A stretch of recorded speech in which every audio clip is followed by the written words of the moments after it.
Hello, and welcome to another episode of Boundless Body Radio. I'm your host, Casey Ruff, and today we have another amazing guest to introduce to you now. Charles Mayfield's interest in clean food began when, as a personal trainer, he began researching nutrition to help his clients reach their fitness goals and eventually co authored three paleo cookbooks. The more Charles learned, the more he realized it's not just the kinds of foods we eat that impact our health, but also the way that our food is grown. He spent years researching farming techniques that are better for the environment and for the welfare of the animals. And when he learned about regenerative farming, Charles was hooked. He believes in growing healthy food and giving his children a deeper connection to the land. Charles started Mayfield Pastures with the goal of growing food in a way that could heal both the body and the planet. He also wanted to teach his children the value of hard work, about land healing, and give them a deeper connection to healthy food and the land where it grows. Charles' most recent endeavor, Pharaoh Skincare, was born from his direct experience with land healing at Mayfield Pastures. His commitment to optimal sourcing and supporting regenerative farming are at the heart of every product that Pharaoh creates. Charles Mayfield, what an absolute honor it is to welcome you to Boundless Body Radio. Casey, it's awesome to be here, man. I still hate that we missed each other in Austin a couple of weeks Dude, ago, but that's all right. Here we are now. We'll make the best of this virtual visit. absolutely. Here we are now. Yeah. Hack Your Health is just such a whirlwind, and you get, tied in with different social circles and end up kind of missing things. And there's so much going on. I was unable to attend your presentations and the roundtable that you did, but I heard they were both absolutely wonderful. So I agree. I'm really glad that we could sit on a day and capture some of that content as well. Absolutely. No, it was a hoot. I really enjoyed the talk and the regenerative ag panel. I love that Robin kicked well, not kicked it off, but it was early in the on the docket for Friday, and that was a real joy. Brett and Harry do a great job, mediating and running the panel. So yeah, I hate that you missed them, but the recordings I think are out now. So you hopefully Robin sent those to you. Yeah, that's great. I'll have to go look those up and watch that again. I love those guys over at Meat Mafia, and the work that they're doing is just absolutely incredible. And you had the same experience. We've managed to miss each other 2 years in a row because my very first, it was KetoCon at the time, and is now Hack Your Health. That was my very first conference that I'd gone to that Robin has hosted. I really enjoyed it. Went back this year, definitely a little bit different with the rebranding. And I'm just curious. It's been interesting to talk to people who were attending, had attended before, maybe, and had gone through the kind of rebrand and how maybe that did change or maybe didn't change the conference experience. What do you think about rebranding from KetoCon to Hack Your Health? I'm very excited about it. Robin and I have gotten pretty close over the last couple of years, and my encouragement to her was broaden the net. Not constrain it. And keto's an amazing weapon. It's a tool. There's a lot more tools in the tool belt. It was funny, the carnivore, which I put carnivore and keto sort of in a similar camp. There was a lot of carnivore this year, but you know, I'll say two things. One is I like that it's broader, and for the consumer that's out there, this biohacking ethos is really hot, and so I think she's doing a good job of sliding into that from a marketing perspective.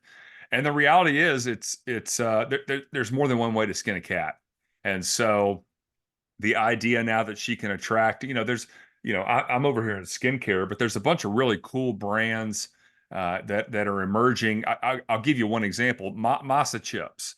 So masa chips are not a keto product, and I was there 2 years ago when they technically weren't allowed to be a vendor. And here's a high quality, high integrity. If you're not keto, or even if you are and you want a chip, let's be real. You want to eat some masa chips. And so to be able to open it up, and also the cold plunging, the saunas, the various other tools, I think fit under the biohacking, hack your health umbrella better than keto.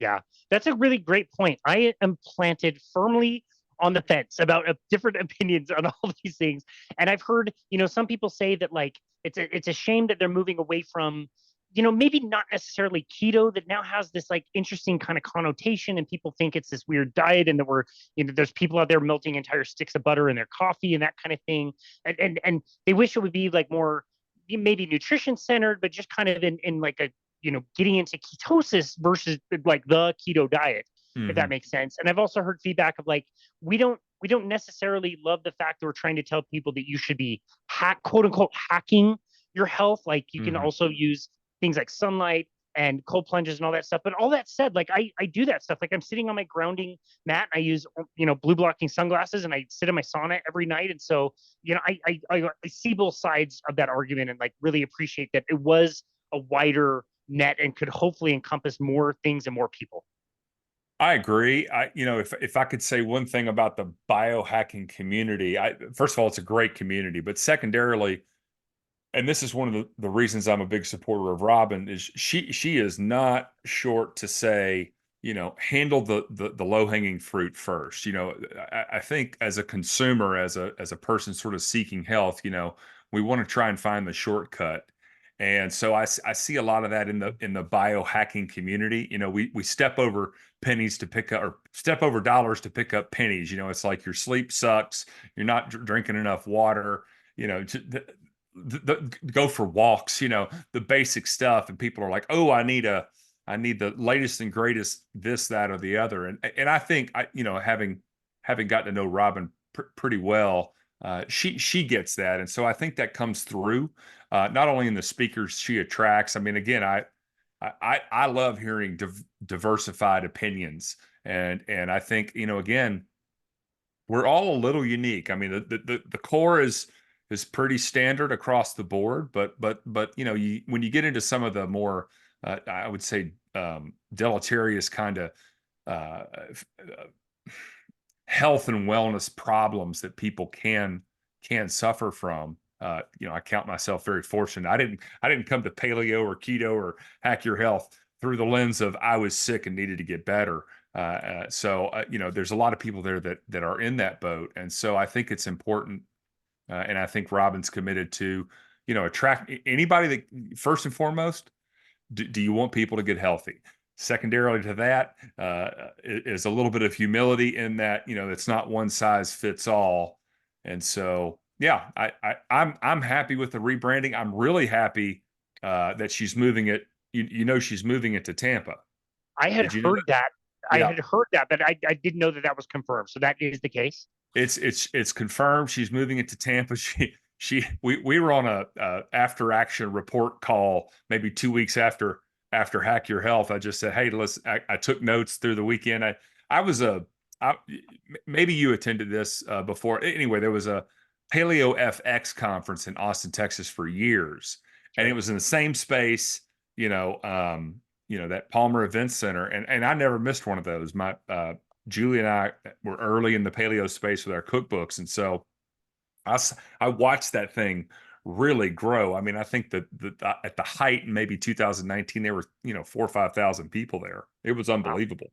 Wow. And so, from the minute I signed up with Robin, I'm like, listen, let me give you my thoughts on what I thought worked well, what I thought didn't work well. And so anyway, so she lives in the Tampa St. Pete area. That's right. There's nothing like this in that area. And November, so we're on the call, and she had originally said like October, let's do it in October. And she got home and someone was like, that's sort of the tail end of hurricane season, Good so point. let's push it out a little bit further. And so I think it's going to be like 2 weeks before Thanksgiving. I Okay. don't hold me to the date, but we talked about that, and I sort of gave her my 2 cents. But yeah, I'm excited. November in Central Florida seems kind of awesome, and Not bad. so yeah, very excited for that change as well. Yeah, that's just about the time the snow is flying here in the Salt Lake Valley. So I would be more than willing to go to Florida that time of year. That's great. Well, thank you again for those opinions. I really, really appreciate that. I did want to ask you about your personal story to health and how you got interested in all this stuff. But before we do, I just think you're the coolest person to ask this question. If you could wax poetic about pigs for a minute, you've been able Huh. to raise them in the past, you work with them all the time. It's one of those things that, like, before I got into the animal based kind of space, I never really paid much attention to or thought much about like animal welfare or how special some of these animals are. But if you could tell us how amazing pigs are. Gosh, well, they're my favorite farm animal. Farm animal for meat. It's hard not to love your farm dog, but yeah, Casey, probably the most fun about the Hack Your Health was this talk I gave, and uh, Robin agreed last year to give me the platform to speak about it, and so I did a lot more research. Most of my background with pigs, as it were, was in the farming side, but really just digging into the history. And I will tell you, human health and pigs go back as far as recorded history. Like, it's absolutely fascinating. We share so much biology with this animal, and candidly, I I contend we would not be where we are today were it not for pigs. They're a monogastric omnivore. So if you're Columbus and you're leaving, Spain, you're leaving to go find the new world. Well, it's hard to pack enough hay to feed, goats or anything like that. So you throw a bunch of little pigs on that can eat anything, and you can eat them along the way. Pigs are just going to grow. So and that was the same case with pigs are not native to America, which is interesting.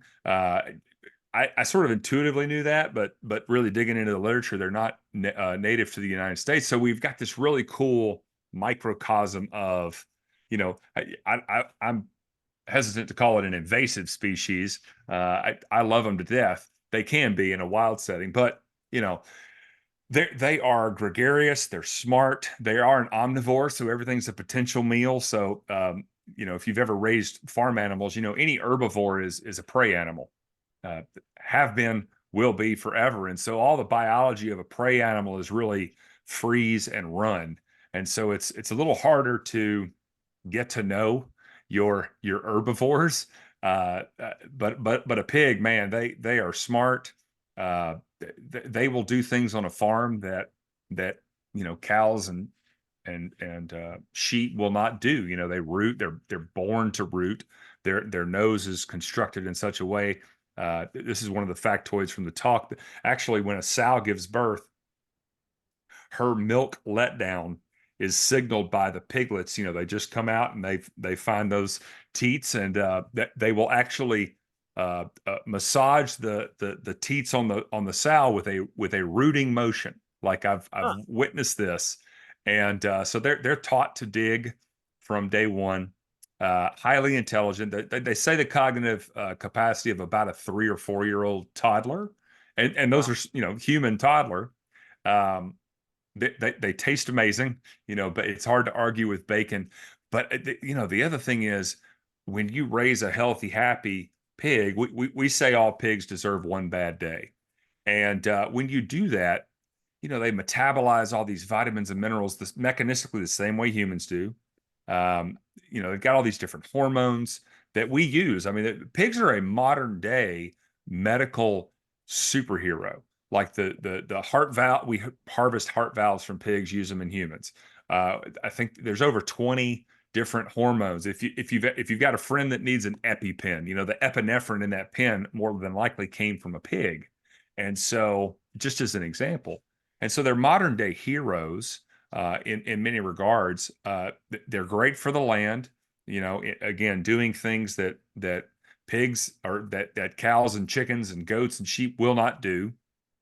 And the problem is that most, I would say in the United States, about 98.5% of the pigs grown in this country are raised in the most abhorrent conditions you could possibly imagine. They never see the sun, and they're overcrowded, and they can't root. They're raised in a building with a concrete floor, and so the one thing God gave, the one gift they gave them, they're not able to do. And so part of Pharaoh is really highlighting the magic of this animal, and also highlighting that it deserves our respect, Mm. and it deserves to be raised in a manner that is more aligned with its biology.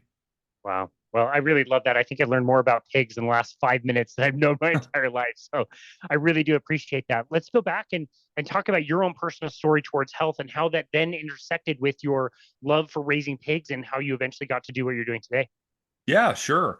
I found an out. I've been married twice. I got divorced in 2006, And I put on some pounds, and just like, most men in that situation, was like, all right, time to put up or shut up. And I'll never forget, I bought a 1 month boot camp at a charity event I was at, outdoor boot camp, and showed up, whatever, I think it was August when I started.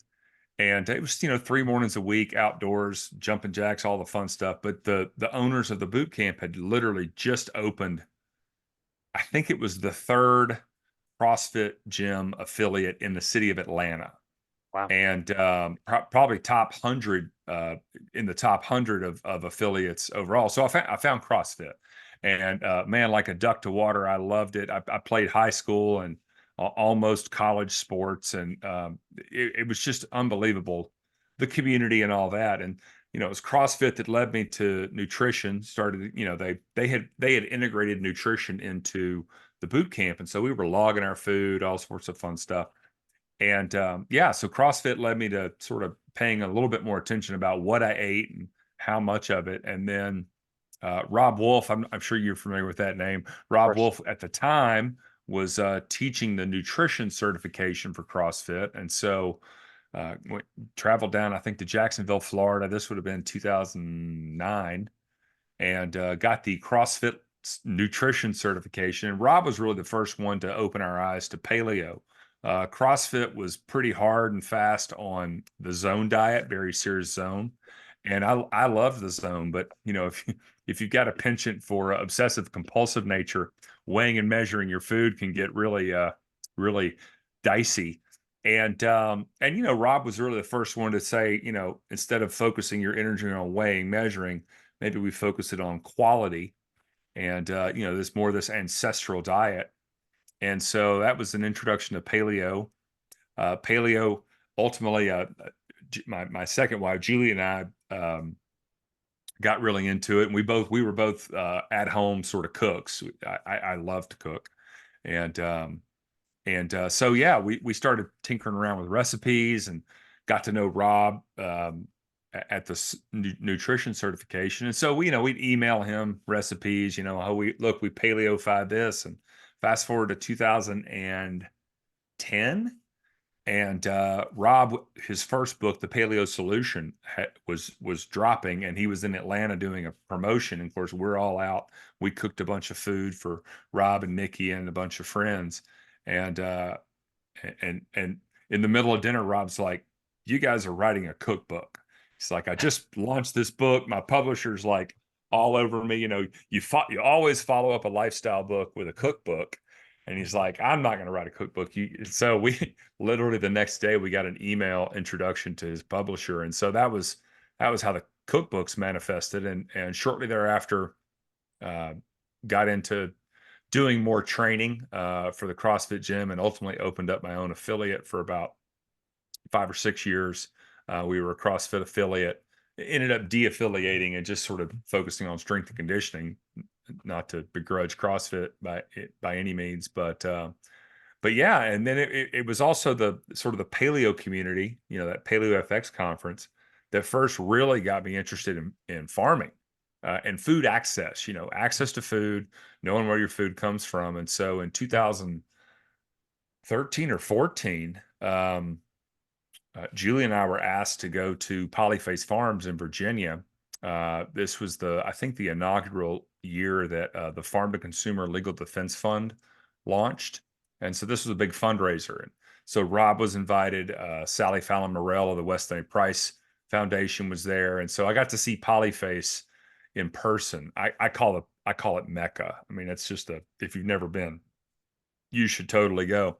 And so that really got my curiosity up, in terms of looking at maybe farming as I originally thought about it as, okay, let me get this gym up to a point, and then find someone to run the gym, and then I'll go run the farm, and then growing food for all the gym members. That's sort of how it manifested. And yeah, in 2016, ultimately sort of got out of the gymming business and moved to Tennessee, where I started what I would call a very scaled down version of Polyface.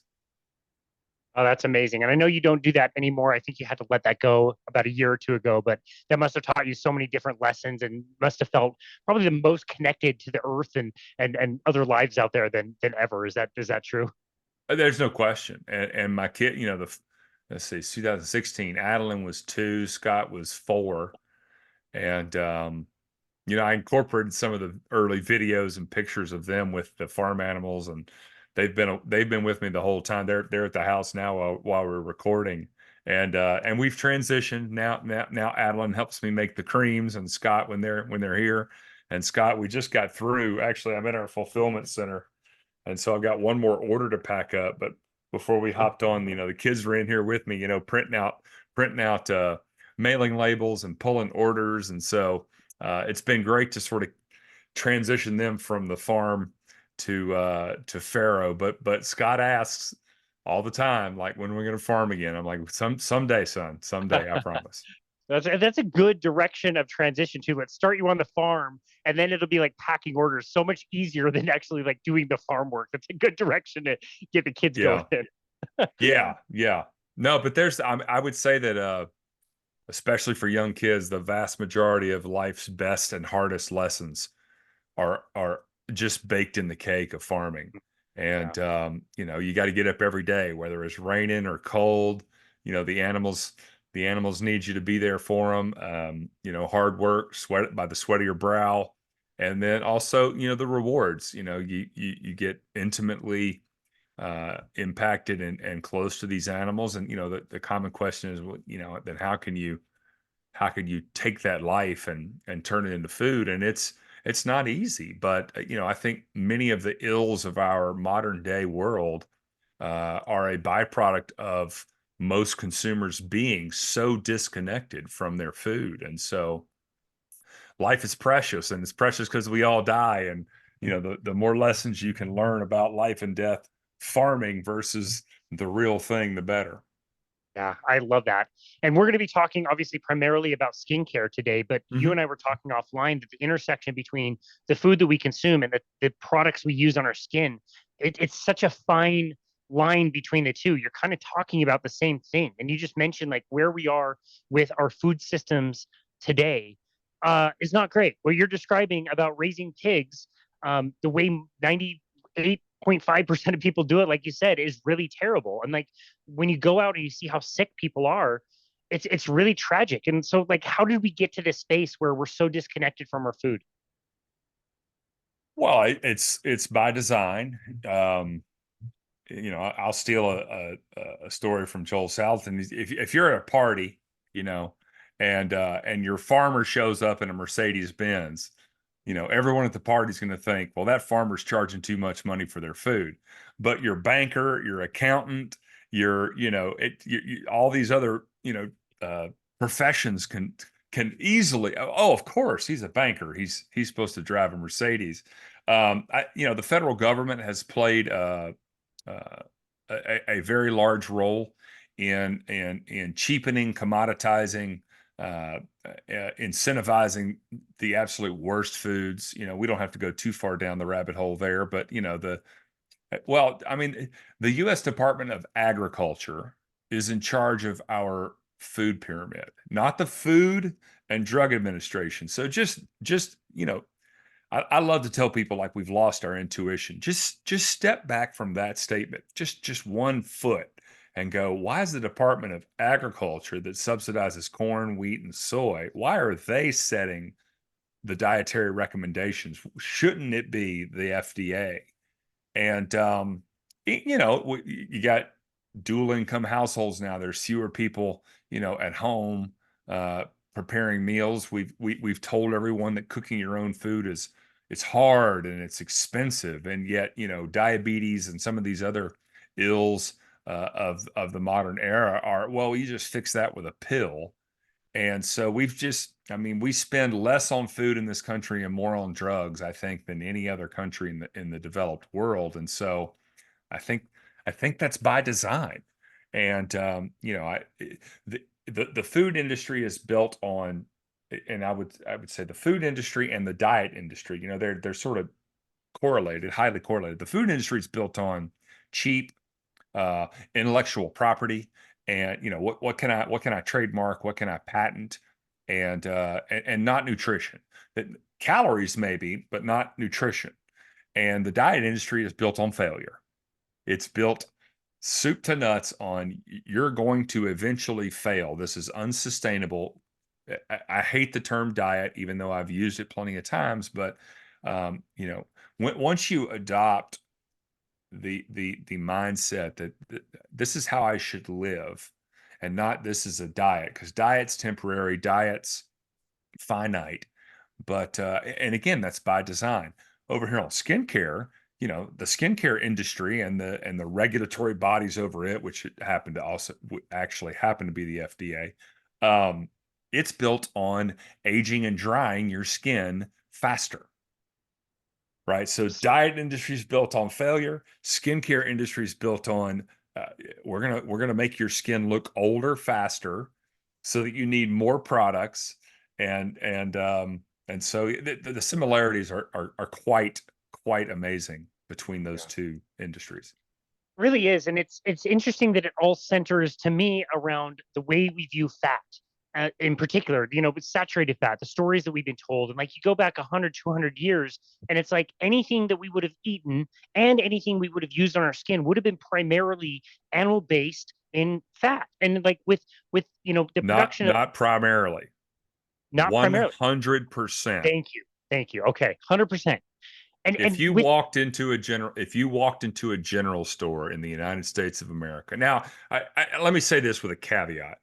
Does coconut oil exist, 200 years ago? Yes. Did olive oil? Olive oil's been around forever. You'd never cook with it because it's got a low smoke point, right? That's You right. drank it, you anointed your head with it. But if you walked into a general store, folks, there were no grocery stores in 1910. If you walked into a general store in 1910 to get your nails and your sugar and your your leather, your hide leather, tar, and all the things, right? There is a 100% chance that you walked out of that store. There's a 99% chance you walked out with lard. There's a 100% chance you walked out with animal fat. Yep. Period. End of story. Yep.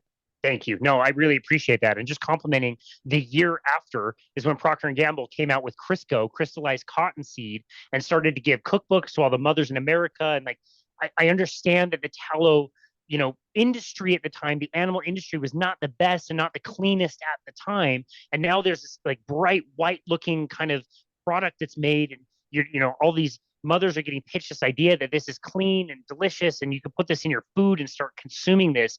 It's crazy to think about that. Even just then, that shift, that year that we started consuming them, and consuming more and more and more, and where we were with skincare and like the bastardization of saturated fat, again, for skincare and for nutrition. It's crazy to think about how we got to this space today. Yeah. The final nail in the coffin for lard was actually World War II. Crisco, obviously, the Saturday Evening Post and all the marketing and others, but there were a lot of people still consuming lard on a regular basis. In World War II, they rationed it. You couldn't get lard. I talked about this in Austin. Why do you think that is, Casey? That's a great question. I'm not quite sure. All right, you've seen Fight Club, right? Absolutely. Yeah, who hasn't seen Fight Club? And in Fight Club, they're making soap, right? That's right. Well, what they're really making, spoiler alert if you haven't seen the movie, what they're really making are explosives, but they mask it under this, we're making soap. And so where do they get their fat from? Well, they go raid all the dumpsters outside the liposuction clinics in Forgot about that. oh yeah. So why was lard rationed? It was not rationed because we ate a lot of it. It was rationed because you can't make nitroglycerin out of cottonseed oil. You need animal fat to make explosives. Now, since World War II, we've figured out how to synthetically make a whole bunch of stuff, including some rather amazing explosives. But the point is, they rationed it. Now, all of a sudden, it's not available on store shelves. But don't you worry. Here's your can of lard or of Crisco. And so that was the real nail in the coffin of we didn't cook with tallow. I mean, I say that most people did. Lard was what you fried with and cooked with. Tallow was reserved for soap making and candle making and all these various things. Tallow wouldn't come to prominence until refrigeration came along. And I love tallow. We could talk about lard. We can talk about tallow. We use tallow in our products. But tallow really, here's why McDonald's started using tallow. Because until refrigeration came along, okay, we did not consume fresh beef. Very rarely, okay, because it's a 1,500-pound carcass. If you kill that in July and there's no refrigeration, you got to figure out what to do with 1,500 pounds of meat in a hurry, right? Because it's going to spoil. So most of the beef in this country pre-refrigeration was harvested during the winter months and was turned into biltong and jerky, and so most of the beef that we consumed was not fresh. And so along comes refrigeration, refrigerated rail cars, and all these things. Post-industrialization, post World War II, and so now all of a sudden we can harvest beef 12 months out of the year. We can ship it fresh, serve it fresh. Well, now the beef industry explodes, right? Well, we're not making soap and candles with tallow anymore. We've moved on to cottonseed oil. So we had all this excess tallow laying around. And it's like, I can tell you that's probably why McDonald's, I've never interviewed them, but I can guarantee you that's why they started using tallow as they grew, because it was cheap. It was a waste product at that point. So Wow. for what it's worth. Interesting. Well, and it's interesting to think about the implications of that. In fact, I was just talking to a woman yesterday who worked at McDonald's in the 1970s. She was a fry chef at a McDonald's, and she described what it was like to go in every day. There's a solid mass in the fryer. You turn it on and it warms up and it turns into a liquid and you cook all your fries there. So yeah, it was inexpensive. It was also a really safe kind of an oil that you could reheat every single day and get the very consistent kind of a product. And that's why McDonald's French fries used to be amazing. And if you were born after 1991, you've never had a real true McDonald's French fries, because now they're just cooked in regular old vegetable oil, which is terrible. Yep. And that's one of the reasons. You bring up a great point. That's one of the reasons why we hardly ever cooked with tallow.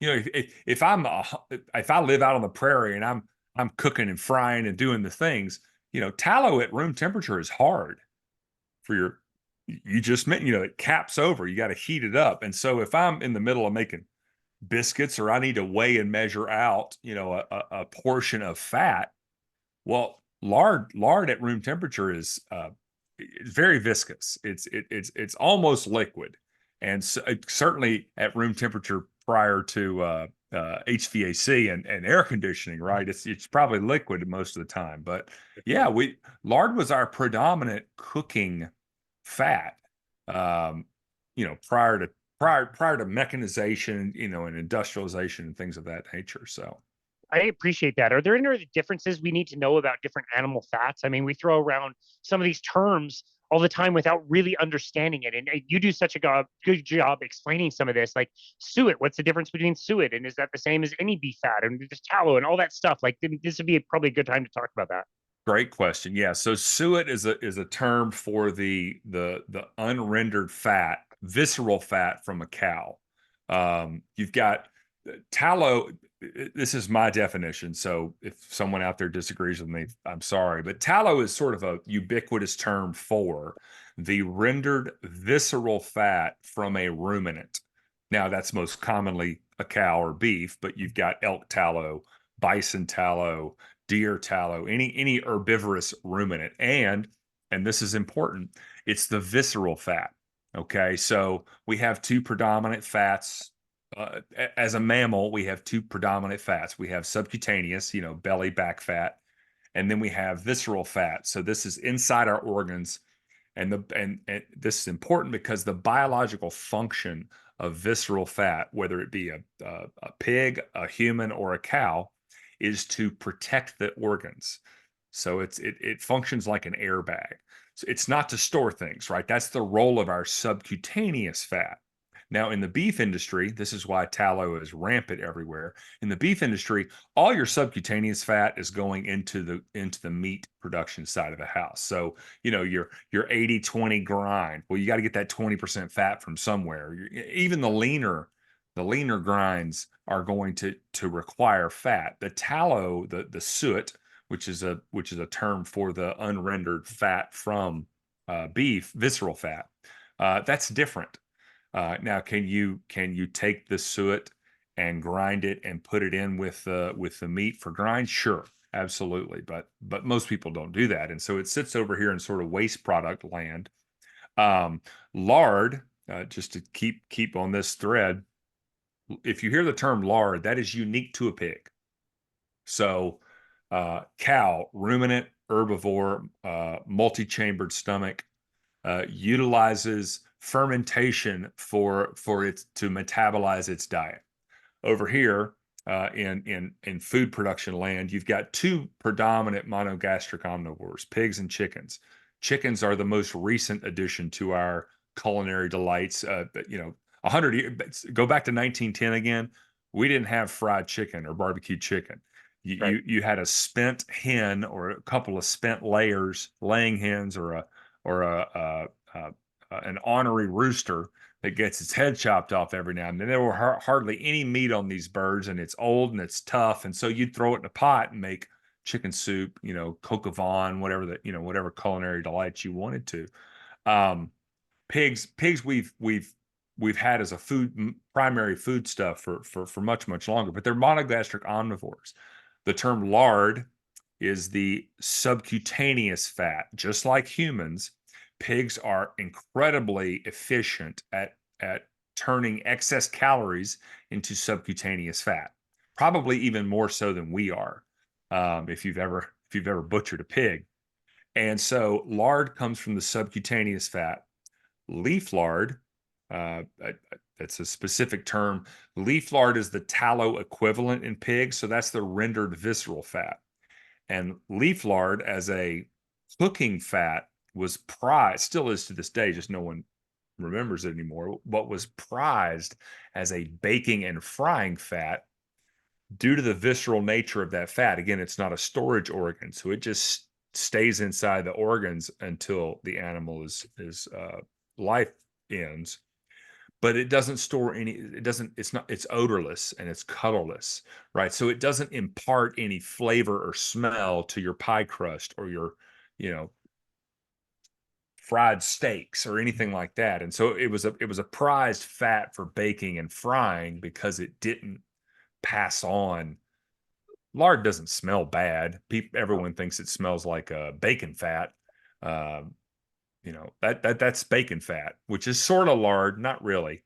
Um, but yeah, so three fats: tallow, technically four fats. You've got this beef fat, subcutaneous beef fat over here, but you don't see it utilized in any consumer products outside of the fat concentration in your ground beef, or the fat cap on your ribeye, if you will. Gotcha. Okay, that was super well explained. And that reminds me of something I wanted to ask you on the consumption side of things. You hear this from time to time from certain people, and some people say it's a really big deal and you need to pay attention to this. Other people say the numbers are so low, it's not that big of a deal. But you often hear that consuming pigs, pork, and also chickens is a little bit more precarious because you're going to be consuming more omega-6 fats, and it's going to be higher in, I believe it's linoleic acid, and you should really kind of avoid that. Other people say you don't need to worry about it because it's such a small amount. How do you think about that? Well, I have a couple of thoughts on that. We're talking about the PUFA argument, these polyunsaturated fatty acids. Yep. So we've been eating pork in mass for a very long time. I say the swine is divine, but the lard is hard. You have to raise a healthy, happy pig. And when you do that, their fat is unbelievably chock full of all the minerals, vitamins, a fairly solid alpha lipoic or linoleic acid, omega-3, omega-6 ratio is pretty solid. There's not a lot of studies on it. I've looked at a couple. The number I quoted in my talk was about a 1 to 10 ratio. Okay. Um, I'll go back to sort of the biohacking stuff we were talking about before. I get that, but in a world where kids are eating Fruit Loops and cereal for breakfast and orange juice and chasing that down with a bagel, like, don't come at me with pork and chicken being bad. Now, I will say this as a caveat, Casey, and this is important for your listeners. I do not eat store-bought pork and I do not eat store-bought chicken. Um, I mean, in a pinch, fine. But I will I'll go on a 48-hour fast. That's no problem for me. Over eating, a rotisserie chicken from Costco. And those animals live horrible lives. And it's not even the same product. I mean, 1987 was the low point for pork demand in the United States of America. This is at the height of the chicken boom, you know, and Kentucky Fried Chicken. I think, oh gosh, what's the one that's closed on Sundays? Chick-fil-A. Everybody's just all in on chicken. And in 1987, they figured out, hey, you know what? We can scale the pork industry. We can feed them all these cheap grains, that are subsidized by the federal government. We can put them indoors. We can concentrate them. Let's uh let's get a campaign going. And so pork, the other white meat campaign, Ah, started in 1987. And for your listeners, let me tell you something. If your pork is white, that ain't pork. That is it's meat that is devoid of nutrition. Pork is a red meat. Uh, uh, you know, 7 days a week, and so it's a really good indicator. Now, if you're at a store, local store, and they're sourcing something, and you see pork, and it's got a pinkish reddish color to it, they're doing something right. And okay. so, I wouldn't be averse to that, but I typically tell folks when it comes to pigs, pork, and chicken, you're better off sourcing locally, sourcing regeneratively. Pastured pork is a good pastured chicken that's a really good term to sort of seek out. Okay. No, I really appreciate that and understand there's so much nuance there. And I agree with you. Like this last week, we were with family and I was hanging out with toddlers that literally were eating Rice Krispie treats as their first meal of the day. They just woke up and Huh. that's like breakfast. And it's kind of like downhill from there. You know what I mean? So like, are we really going to get too worked up about some of these things? Although, again, like you're saying, it is important and we should be thinking about it. But at the same time, if it's between, pancakes with syrup, from Bisquick that's you're making with Crisco versus having a pork chop that you bought at the store is probably a little bit better there, but still fair to like really really think about. So I really do appreciate that. Let's talk about the skincare side of things, and I have become so much more sensitive to the things that I like to put on my skin. I use very specific types of deodorant. I use a very specific type of soap. Both are made by my sister-in-law who makes them herself Oh, out of beef tallow, which is great. All the skincare products I use come from tallow, and it's interesting that I've come across so many different skincare products that are made from tallow, but I have yet to try any that are from lard. Do you know why that is? the lard is hard. There's a lot of tallow sounds fancy, you It know? does. It And so does. from a marketing standpoint, tallow, it sounds sort of French, tallow. And and it's from visceral fat. Remember, visceral fat is not a storage organ. So I can raise, again, a ruminant has this really amazing fermentation energy metabolization system, right? And so external factors, dietary and lifestyle, in a ruminant, think feedlot or whatever, those aren't going to necessarily get to the visceral fat. So what am I saying here? You can harvest the soot from a feedlot cow or beef, and that, because it's visceral and protecting, think how the placenta protects, a growing fetus from, external stuff from the mom. Um, the viscera, our organs are encased in a big old sack. Again, if you haven't ever killed a deer and gutted it, you would know this. And so you're able to have a high integrity fat with tallow from an industrial model, Got it. right? Now, lard comes from the subcutaneous fat, which is the storage fat on a monogastric omnivore, right? Just like humans. If we, I love this question, Casey, because um, I think we spend too much time talking about what we eat and not enough time talking about the lifestyle, right? And that translates over to the domestic animals for food, right? I need organic fed this, organic fed that, and I'll pose this question to you and your listeners. If okay, I hire Gordon Ramsay, okay, and you pick Casey, you pick your menu. We're going to feed you the highest quality we can cook it in lard, tallow, whatever you want. Just you create the perfect diet for Casey. And do you have siblings? I don't. Oh, I do. Sorry, Okay. I do. Yeah.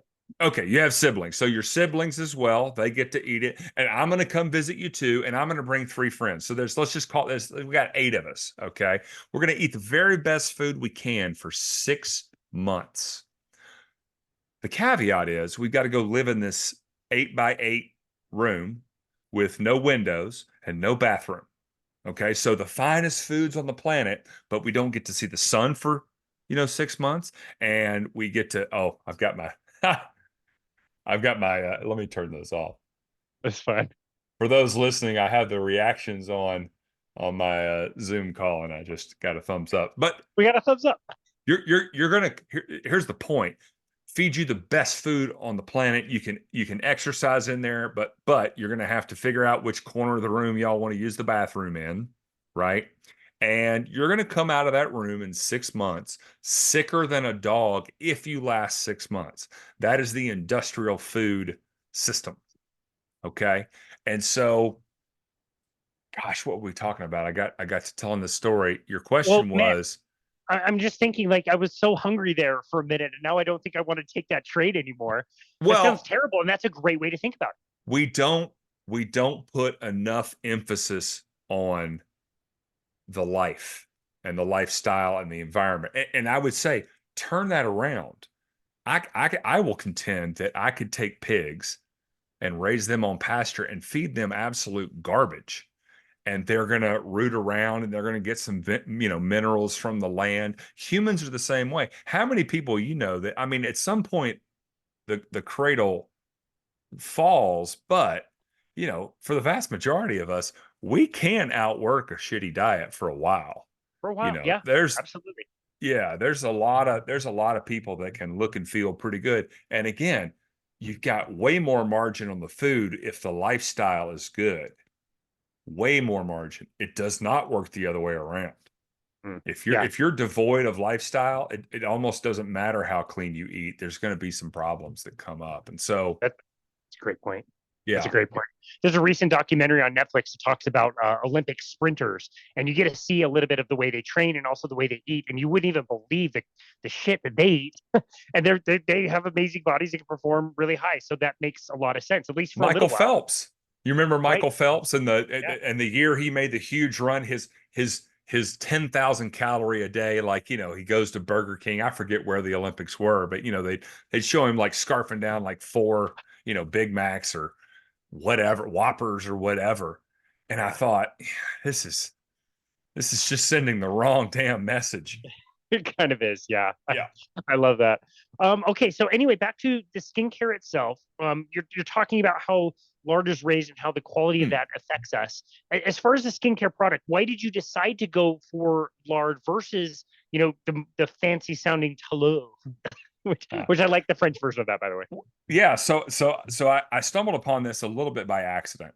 July 5th, 2019, I got I'm going to put it in the top 5 list all time of my life. Sunburn, like epic sunburn. For anyone that's doesn't has low melanin content in their skin, they can close their eyes and imagine. It's one of those like borderline second degree burns. And so I came home. I've got this paleo background. I've got this farming background. I had a jar of lard from my pigs in my refrigerator that I was using to fry things and cook and, bake and all that. And come home absolutely barbecued. And it was just sort of a half moment of curiosity and desperation. I live in a small town. It was late at night, and all the stores were closed, and so I was like, it kind of makes sense. Why? Maybe if I just spread this on my skin, and sure enough, I did.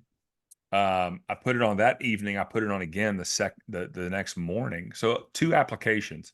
And Casey, when I tell you I put it on, like I was glowing. Like I there was a sheen on me. I mean, I really coated myself in this stuff. And the crazy thing was when I did it, I went and I sat in my living room for about 10 minutes because it was just caked on me. And I thought, let me just let it sit here for a minute, and I'll go take a shower. And because I'm not getting in my bed, lathered up like this. And in about 10 minutes, this is not an exaggeration, it was gone. Like my skin literally ate it, consumed it. And that was cool. Put it on twice. Sunburn was gone in about 3 days. And that was great. I never peeled. And I can see it in your eyes. Again, if you've ever had a stage 5 borderline second degree burn, you at some point you peel. I You're gonna I, I peel. rem, you're gonna peel. And so I watched my skin like a hawk meticulously for like 3 or 4 weeks because I did have a childhood memory of getting sunburned and mom coating me with aloe vera like for a solid week. And sure enough, like 2 weeks later, I'll never forget, I was at a tennis lesson and I'm playing tennis and I get really sweaty. And my dad comes to pick me up and he's like, something's wrong with your back. I'll never forget this. We were vacationing in Florida. I got the sunburn. We come back. This is a week later. I'm at a tennis match and I'm practicing. And he's like, something's wrong with your back. He takes me to the bathroom. I'll never forget this. My entire back, it wasn't a blister, but it had gotten so dry that the sweat had built up, and he literally grabbed my shoulders and pulled and peeled my entire back in like one. It was already gone. Like my skin had shed it, but the sweat couldn't get through it, and so it looked like this big pop-up Wow. blister. And that was 2.5 weeks after the sunburn. So I had this memory. I mean, look, man, you play around in the nutrition world, right? When you make changes or when something happens, you've learned to pay attention. And so I really watched my skin. And so that was the light bulb moment, really, when I didn't peel. And then again, just dug into the literature a little bit, dug into we share so much more biology with pigs than we do cows. This isn't a knock on tallow, but if your skin walked up to a fat buffet line, okay, and all the fats are there. On one end, you've got petroleum derivatives, and in the middle, you've got shea butters and coconut oils and olive oils, and now we've got these seed oils, all the seed stuff. And then over here on the far end, you've got tallow and lard and lanolin and even bear fat. I mean, think mammalian, even whale blubber for that matter, any animal-based fat. I will tell you that your skin is going to preferentially gorge itself on lard because that is the most bioidentical fat to human sebum. So our glands produce fat. I've got a nice little sheen on me right now. We produce our own fat. It's called sebum, and lard is the most similar exogenous substance on the planet to human sebum. And so there's a lot of biology there. I love the pigs. I candidly didn't do a lot of research. I didn't really realize how many tallow brands there were. And of course, good Lord, there's a new one almost every week now I see, which is fantastic. Again, not bemoaning tallow, but we share so much more biology with pigs. And candidly, I'd like to see a world where instead of 98% of the pork raised in this country being raised in a house, it's raised out on pasture. And so part of this is highlighting the pigness of the pig. Again, medical field. If you're a doctor, if you're a cardiovascular surgeon, you know how miraculous pigs are. If you're a hormone specialist, you know how miraculous pigs are. And it's time for estheticians and dermatologists to hopefully learn that same lesson. Yeah, that's so well explained. I love that. I would be stunned if these weren't two of the most common questions you get. I know our listeners will want to know, using lard, what does it smell like? And is it greasy? Which I don't love the word greasy, but I know that people make that association and think, I'm going to put this on, this is going to be greasy on my skin. Great question. So if you put too much on, it's definitely greasy. If you put a little bit on, it's going to go on greasy. But again, your skin, again, whether you got oily skin or dry skin, if you got dry skin, it's almost gone instantaneously. So yes, we use all of our products right now are full fat, so there's no preservatives, and we can talk about sort of what the industrial skincare scene looks like. But yeah, it's going to go on a little greasy. What I tell people when they're applying our product is take a pea-sized portion, put it in your hands, rub it on your hands, and then apply it wherever you want to put it on, whether it's the face, the arms, the legs, whatever. And if you don't feel like you've put enough on, just wait till the next day. You don't need much. A little of this stuff goes a long way. As it relates to the smell, it's not completely odorless, but it doesn't smell like bacon fat. In fact, I mentioned we use tallow in our products. Tallow is a more odorous fat than lard. You've used tallow products before, and a lot of tallow, they have unscented, but most tallow products have some essential oils in them, which I'm all for. We have essential oils in our scented product, but in our unscented product, if there is a smell, it's predominantly tallow, uh, is what you're smelling. But the lard has I mean, what in nature doesn't smell? Good point. I mean, I get leery of things that don't have an odor, because um, I mean, it's one of our strongest senses. Yep. And Yep. so, forever good products.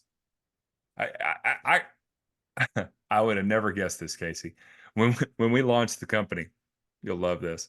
I order so I'm I, you know I make everything here at the house right now. Had to order the labels, and when I launched the company, I think I ordered like 2,000 scented labels of our face food and skin food, and like 500 of our unscented. And in my head, I'm thinking these people aren't going to want to get unscented, lard. They're going to go with this wonderful fragrance, which our scented products are amazing. I could not have been more wrong. Like, Wow.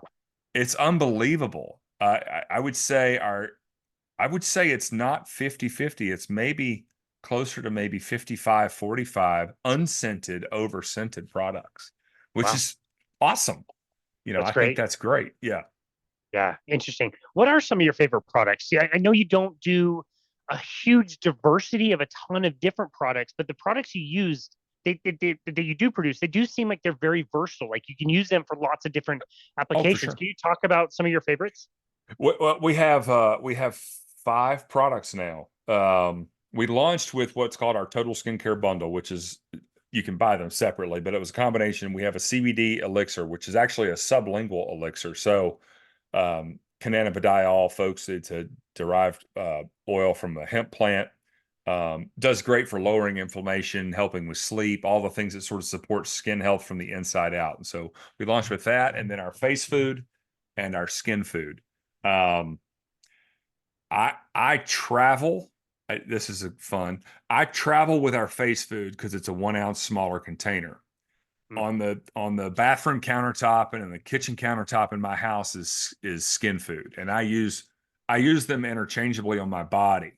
Um, they are different. The ingredients are the same, but the ratios of fats I mentioned earlier that leaf lard is odorless and colorless. And so we use a higher concentration of that in our face food because it's up by the nose. Um, and then our epidermis is, so that was the fourth product that we launched actually at, when did we launch it? Oh, we launched it at the last KetoCon last year, Okay. Oh, before the change to Hack Your Health. Yeah, and I love it. It only comes in a scented version. It's in a tube. It's in a sort of portable, packable, and the scent profile of it is it's real outdoorsy. It's got bergamot and basil. I love all of our products. It's sort of what do you want? But I would say by and large, for your listeners, if you want to try one product, I would say our skin food.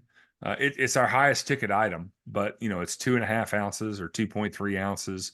Again, a little goes a long way. So your cost per ounce is actually lower than our face food. You got to remember, Casey, that the skincare industry, just like the diet industry, they've convinced us that we need a 17-step routine and we need an upper eye cream and a lower eye cream, and oh, you shouldn't use this elbow cream on your feet. You need to buy 2 products, right? And then 17 steps, and you gotta do this before you do this. And it's just like the diet industry. It's like 7 small snacks a day, and weigh this and measure this and blah blah blah blah blah. And candidly, most of that is bullshit. I sorry if this is a G-rated show, but I really needed to make that point. And so I know that we're going to have more products because scent's important to people, and the consumer has been conditioned to, well, I'm going to get this product for my feet and this product for my face. And so um, I hope that answers your question. My favorite product, my go-to product when I'm on the road, when I'm out and about on the road, like day trips, is our Epidermis. I keep it in my travel bag. I keep it in my briefcase. I keep it in my car. It's just it's a nice, easy tube. It does melt. These are full fat products. So if you keep our tube of Epidermis in your car in July, there's a warning label on this, like, open this with the top up, because it will.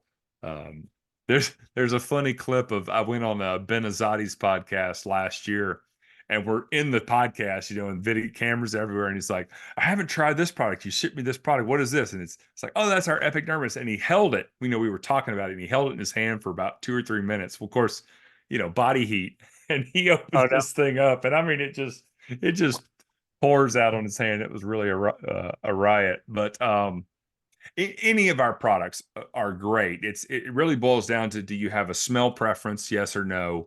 But the world would be a better place if, I would say, if everyone subscribe. We give 15% discounts on subscribe. If everyone was on a quarterly subscription for our skin food, scented or unscented, I can tell you, my poor kids, they've been with me from the beginning. Casey, chiggers, mosquito bites, sunburn, windburn. I haven't had razor burn in 3 years. Any acute skincare condition, like, you're going to want to have this stuff laying around, right? Keep it in your fridge if you want to. It's fine sitting on your counter. Back to my mom. That was part of the reason why I thought of the jar of lard in the refrigerator, because when we would go on vacations to the beach, my mom would keep a jar of aloe vera in the refrigerator, knowing we would get sunburned, so that we had this cool, sensation. Fourth of July weekend, I just got barbecued. I was helping the kids learn to ski, and I don't wear sunscreen anymore. And so I was in the water, I had a life vest on, but I'm helping these kids get up and ski. Well, when you're in the water, you don't feel yourself burning because you're just constantly cool. Dude, I got fricasseed. Not on par quite with the crazy 2019 burn, but Sunday night, like, I was able to sleep because I put my product on. And now here I am, 3 days removed from this epic summer. I haven't peeled yet. And, I went to jujitsu this morning. I didn't go to jujitsu Monday morning because there was no way I was doing that to my shoulders.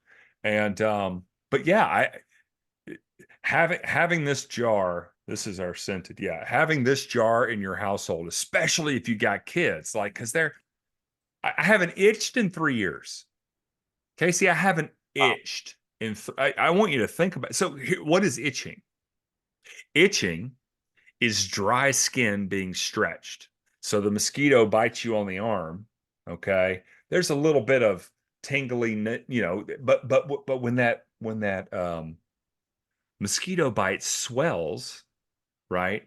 If your skin is the least bit dry, you have to think about this on a microscopic level. If your skin is the least bit dry, as your skin expands to stretch to accommodate this mosquito bite or chiggers or anything, it cracks.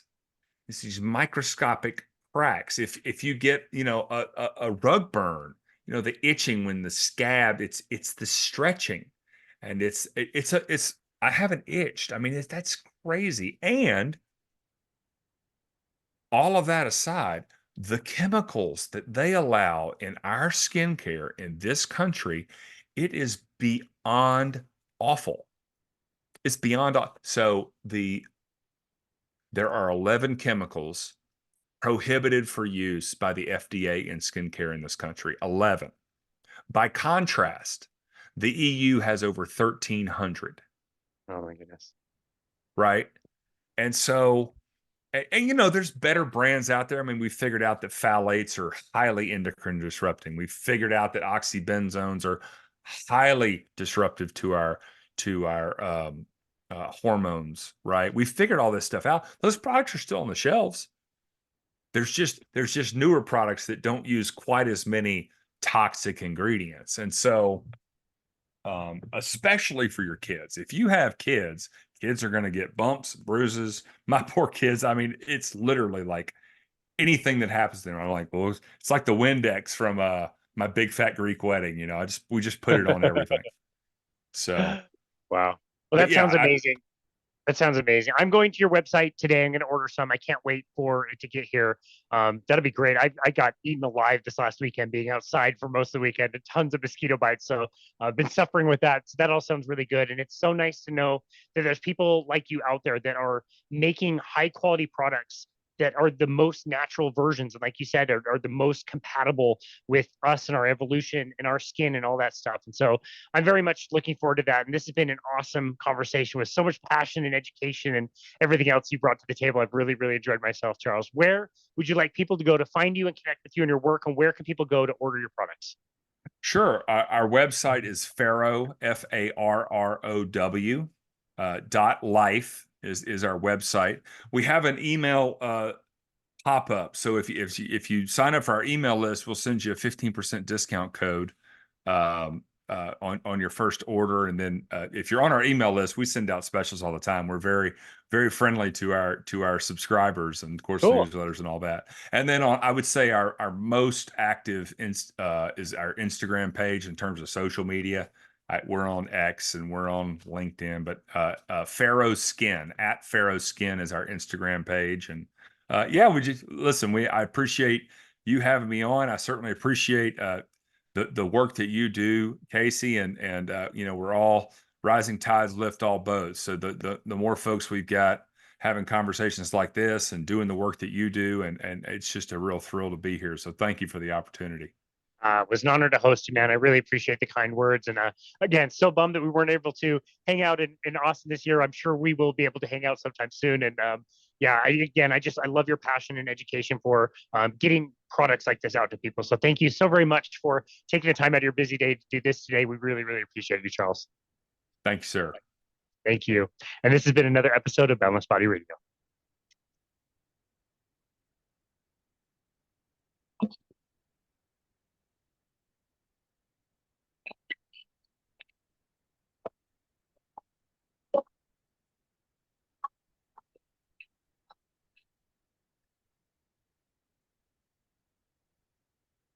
Dude, that was great. That was perfect. That was thank you. That was a great guide. Hold on, I gotta introduce you. Hey guys, come in here for a second.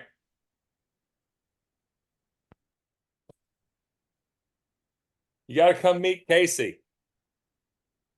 Can you still hear me? Yeah, Okay. absolutely. Disconnected the headphones. Come here, guys. Come here, Scott. Come here. Come say hi to Casey. Hi, what's up? Hi. Have you been eating peanut butter? Yes. Is it Georgia ground? Good. Let's go. What's up? This is my vice president of Manufacturing. and my vice president of Farming. and Good. I'm glad he's got you guys busy working a lot. That's great. I'm gonna make an order today. What things should I order? Our most popular one is probably the face food unscented. Okay. Do you like it? That's our most popular product, but Okay. And you like it? Oh yeah, I think it's good. Okay. How about you? What do you like? I mean, my dad let me try it once, but their elixir is really good. Okay. And then I love the skim food because even though it's called skim food, you can still put it on your face, and then you can just Good. keep it on your body. Okay. Awesome. These are good recommendations, you guys. I like it a lot. Do you guys like living out in Tennessee? I know you're not farming anymore. Do you miss it? Yeah. Yes. Yeah. one day though, right? Mhm. Yeah, Yeah. Scott can't wait to be farming again. Sounds so lovely. I have some friends that do ranching in Nevada, and they work mostly with cows. But the kids that are there, like they name all the cows, and the cows sometimes go inside their house, and they get to hang out with them in the bathroom. And sometimes the kids will swim in the big swimming holes that all the cows drink from, and it looks really, really fun. Way better than living in the city like I do. Oh yeah, all those germs. How do those kids survive? You know? I know. I'm sure they're sick all the time, and Yeah. it must be really terrible. I'm sure maybe they've got like lots of hand sanitizer. That would really Yeah, really help. Yeah. yeah. You think that helps, guys? Boo. Well, it's great to meet you guys. Thanks for the recommendations. I'm going to make my order today.